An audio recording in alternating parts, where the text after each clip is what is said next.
студенттер, алдыңғы жолы мен сіздермен ұстаз жолындағы алғашқы қадам атты квест ойын өткізген болатынмын, иә. ББ 200 группасына келіп, соны өткізген.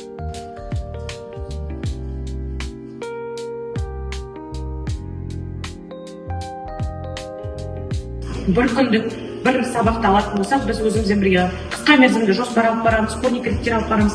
Қысқа мерзімді жоспардың ішінде сол сабақ жоспары толығымен кіреді.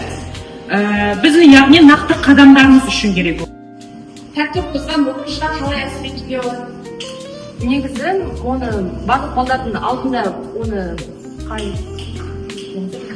түсіруге болмайды. Оны жеке әкеліп, ата-анасымен сөйлесіп, тәртібі туралы сөйлесу керек ата-анасымен.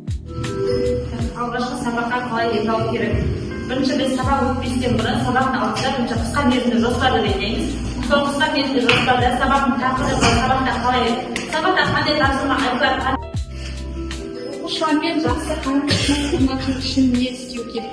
Оқушылармен жақсы қарым-қатынас орнату үшін сыпайылық керек, төзімділік, тіл табыса білу керек.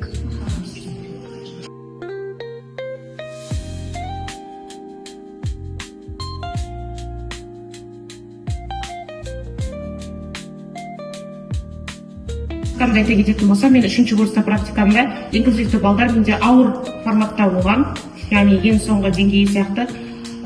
Бірақ бұны біз ортадан шектетпей, бір ортаға қосу біздің мақсатымыз сол.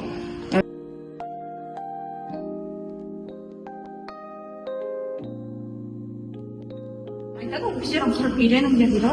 Сендерге жетекшілерің үйретпесе, жаңағы мен көрсеткен приложение арқылы осылай қылмыс жасауға болады.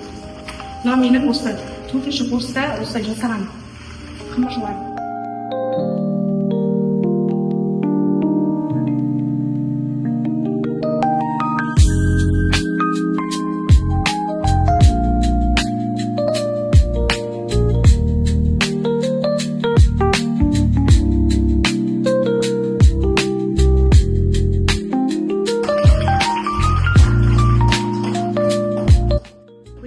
Ерекше әдісті қолданып өткен. Яғни бір апта бойы ББ 4 сабақ өткізді.